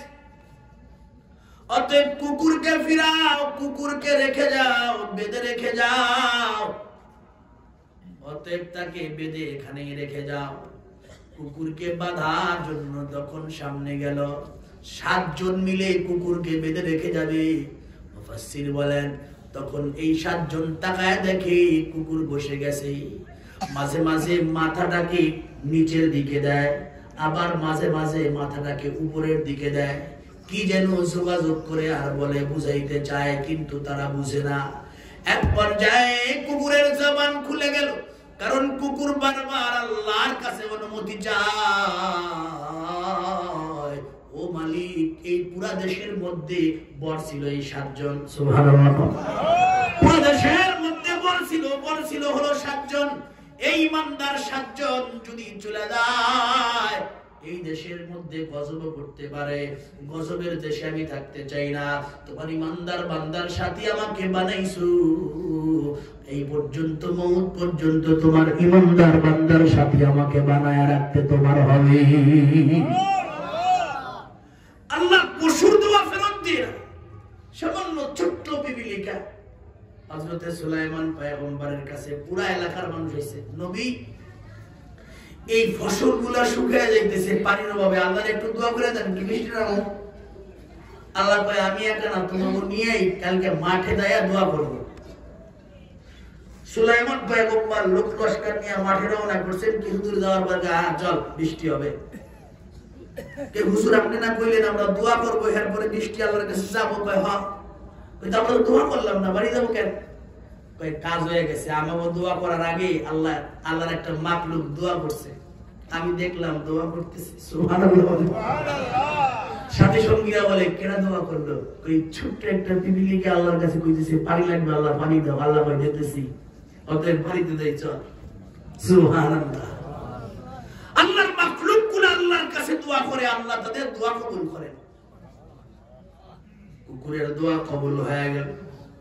আল্লাহ পাক রব্বুল আলামিন কুকুরের জবানকে খুলে দিলেন। কুকুর এখন বলে, ও ভাইরা, না না, তোমরা যেহেতু আল্লাহর বন্ধু, আমিও তোমাদের বন্ধু, তোমাদের ক্ষতি হোক এমন কোন কাজ আমি করব না। তোমরা আমার আল্লাহর বন্ধু, আমিও তোমাদের বন্ধু, তোমাদের তো একটা পাহারাদারির কাজও লাগবে, এই কাজটা আমি করব। তোমাদের সঙ্গ আমি ছাড়তে চাই না, তোমাদের সঙ্গ আমি ছাড়বো না, একটু দয়া করে তোমাদের সঙ্গ আমার দাও। না না, কোনো টু শব্দ করব না, কোনো চিৎকার চেঁচামেচিও করব না, কারণ তোমরা হলো আল্লাহর 7 জন গোলাম। আমি একটু তোমাদের গোলামি করে জীবনটা কাটাইতে চাই। যখন কুকুরে কথা বলে 7 জন যুবক কয়, না রে না, দেখছুনি কুকুরটা কথা কয়, অতএব আল্লাহ পাক রব্বুল আলামিনের থেকেই এই পাওয়ার নিছে। হ্যাঁ চলো, কুকুর সহ চলো। আল্লাহ কোরআনের মধ্যে বলেন, এই কুকুর সহ যখন চললো 7 জন যুবক সহ কুকুর, আল্লাহ কয়, আম হাসিবিতা আন্না আসহাবাল কাহফি ওয়ার রাকিম কানু মিন আয়াতিনা আজাবা ইদ আওয়াল ফিতিয়াতু ইলাল কাহফি ফাকালু রব্বানা আতিনা মিন লাদুনকা রাহমাতাও ওয়া হায়্যি লানা মিন আমরিনা রশাদা। 7 জন যুবক যখন রওনা করেছি, এখন ওই রাখালকে বলতেছে, রে রাখাল, এই অঞ্চল তো তোদের এলাকার পাশের অঞ্চল, আমরা চিনি না রে ভাই, বল না বন্ধু, এখানে আমরা কোথায় আত্মগোপন করব? রাত্র তো বেশি নাই, এই রাত্র যদি শেষ হয়ে যায় আর আমরা 7 জন এখান দিয়ে যদি যাইতে থাকি, তাহলে রাষ্ট্রের গোয়েন্দা অনেক আছে, আমাদেরকে ধরে রাষ্ট্রপ্রধানের দরবারে নিয়ে যাবে। অতএব এখানেই আমরা আত্মগোপন করতে চাই। রাখাল কয়, টেনশন করিও না, আমার জানা মতে একটা পাহাড়, এই সে সামনে দেখতেছো পাহাড়, এই পাহাড়ের পদদেশে বিশাল এক বড় গুহা আছে, আমরা এই গুহার মধ্যে আত্মগোপন করি, কেউ দেখবে না, কেউ জানবে না, চলো না। রাখালের পরামর্শ অনুযায়ী যখন 7 জন ওই গুহার মধ্যে ঢুকলো, কুকুর কয়, বন্ধু রে, তোমরা ভিতরে ঢুকো, আমাকে দরজায় পাহারাদারি করতে দাও। চিল্লা কান্না সুবহানাল্লাহ, জোরে জোরে হবে সুবহানাল্লাহ। কুকুর পাহারাদারির জন্য দাঁড়ায় গেল।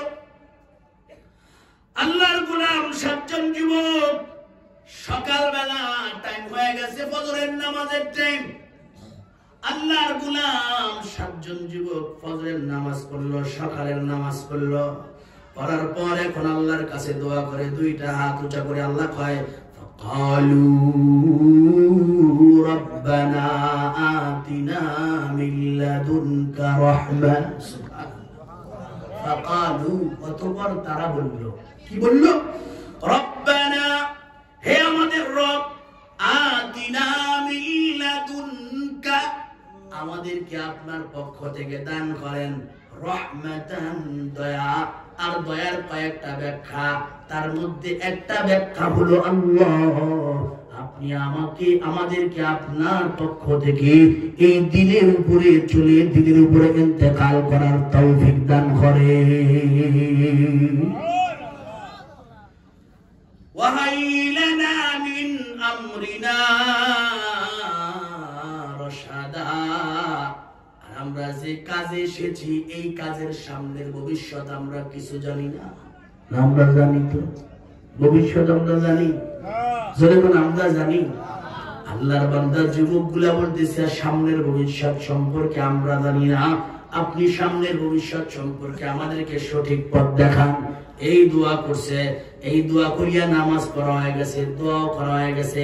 আল্লাহ কয়, রাত ভরে হাঁটলা, আমি আল্লাহ পাক রব্বুল আলামিন তোমাদের একটু আরামের ব্যবস্থা করতেছি। এই দোয়া করার পর আল্লাহ পাক রব্বুল আলামিন কানের মধ্যে ঘুম দিয়া দিছে, চোখের মধ্যে ঘুম দিয়া দিছে। আল্লাহ কয়, ফাদারাবনা আলা আযানিহিম ফিল কাহফি সিনিনা আদাদা। বন্ধুরে আমার, মাথার মধ্যে টেনশন কোন সময় বাচ্চা ধরে ফেলায়, কোন সময় বাচ্চার লোক এসে যায়। এত অতএব টেনশন যখন চাপছে, ঘুম আসে না।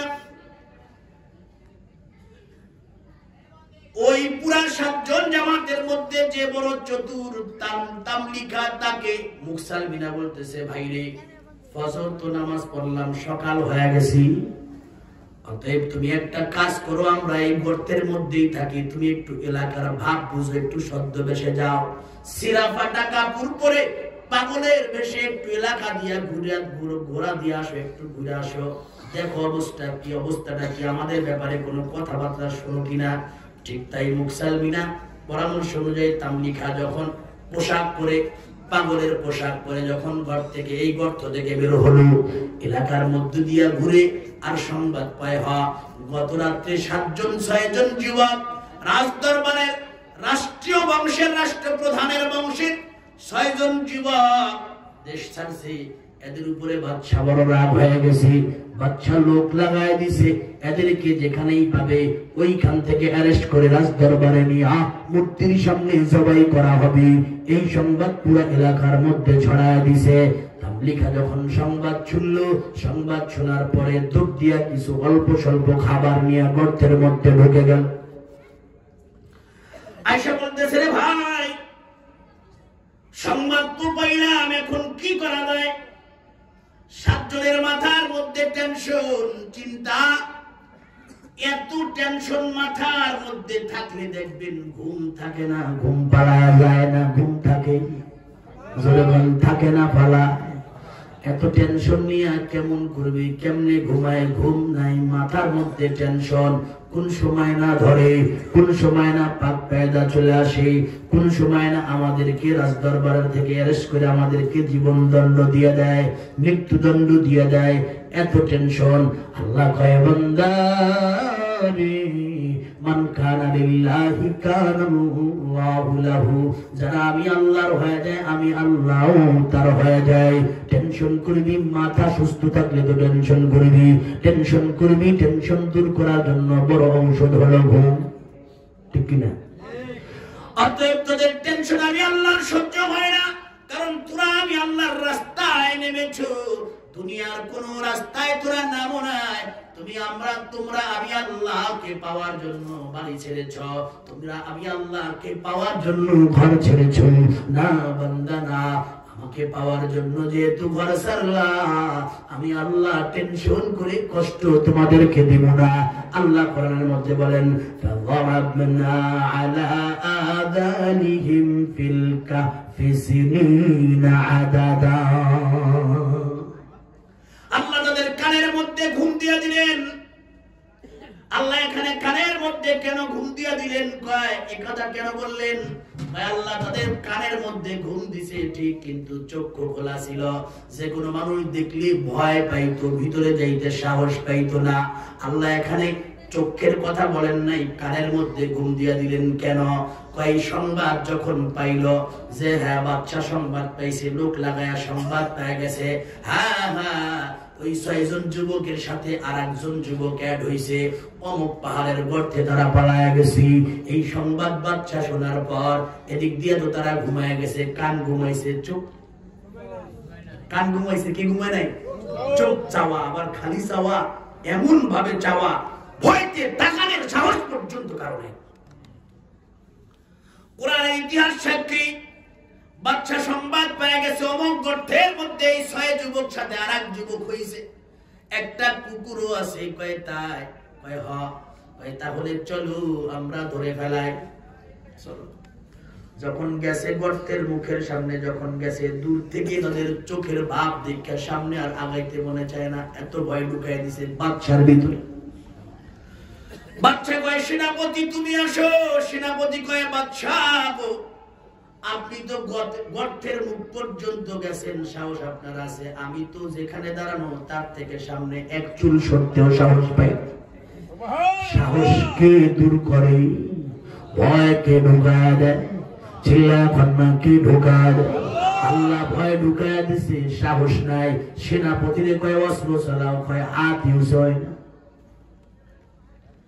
তাহলে এখান থেকে আঘাত করে তো কোনো কায়দা নাই, বরং আপনি যদি থাকতে চান থাকেন, আমি পালাই।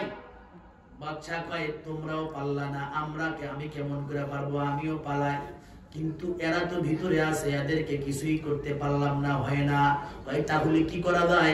এদের মুখের মধ্যে পাথর চাপা দিয়ে দাও, এরা জীবন্ত কবর হয়ে থাক, পাথর চাপা